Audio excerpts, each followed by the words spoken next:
constat est que la BRB devrait faire un effort au niveau de ses services statistiques pour présenter un rapport de la période proche avec la période dans laquelle nous nous trouvons. C'est un peu anachronique de constater qu'on présente le rapport de la lettre de politique monétaire premier trimestre alors qu'on est déjà à la fin du deuxième trimestre. Ça veut dire qu'on traite les données dans une période qui n'est pas correspondante. Un effort devait être fait. Et puis, Parsem constate que malgré quelques avancées constatées, petites avancées au niveau des réserves de change de 3 semaines à un mois, on constate que la situation reste en tout cas alarmante au niveau de la pénurie des devises.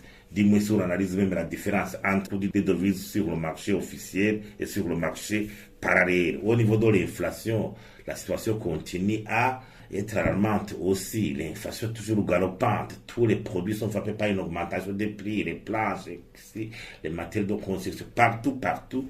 Suite même à cette pénurie de devises et aussi suite à cette rareté des produits. On voit les produits brandis et le coût du transport. Maintenant, au niveau même du transport, et les gens sont embarqués comme des indagaras. C'est vraiment horrible. Il faut qu'il y ait une intervention. Mais aussi, la Banque centrale devait prendre ses responsabilités au niveau de la bonne gestion des devises. Si on se targue d'avoir fait augmenter le nombre de réserves de change, et pourquoi ne pas prioriser l'importation des produits statistiques comme le carburant? Pourquoi toujours des files d'attente? Il faut une gestion saine des devises disponibles, sortir une réglementation, présenter un rapport hebdomadaire, mensuel sur l'utilisation des devises disponibles. Cette réglementation devait guider la gestion des devises. Et puis, il faudrait qu'il y ait des services de contrôle.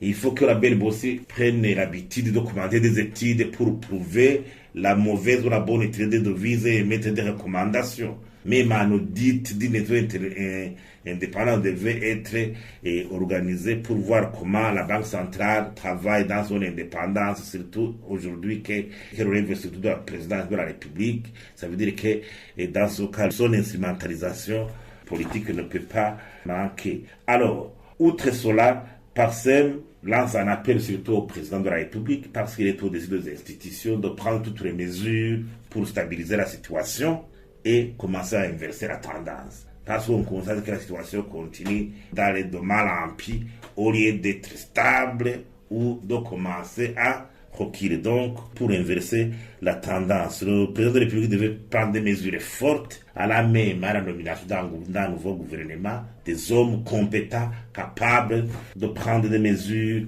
pour endiguer cette situation. Dans ce cas, la première priorité serait d'organiser un cadre, une réunion très importante où des experts pourront venir pour aider le gouvernement à avoir une feuille de route pour tirer le pays de ces affres de la pauvreté. Et il faudrait surtout l'élaboration de la stratégie nationale de bonne gouvernance de lutte contre la corruption. Ça pourrait crédibiliser le gouvernement. Par cette stratégie, pourrait déjà annoncer, jeter les bases des réformes pertinentes dans le secteur de la gouvernance pour vraiment crédibiliser l'action gouvernementale face aux partenaires techniques et financiers. Et nous lançons un appel aussi au ministère des Affaires étrangères et de la coopération au développement pour vraiment prendre toutes les stratégies pour que la stratégie nationale de la coopération en vue d'élaboration accouche des résultats concrets. La réunion qui vient d'être organisée par le ministère devrait aussi être une date fatidique par rapport à la mobilisation des ressources extérieures comme le montre le plan national de développement. Aussi, le ministère des Finances est considéré pour impulser une dynamique de réforme, de la bonne gestion de la chose publique, la transparence dans la gestion des finances publiques. Cela pourrait aussi crédibiliser l'action gouvernementale au niveau de la gestion des finances publiques et partant mobiliser des financements substantiels.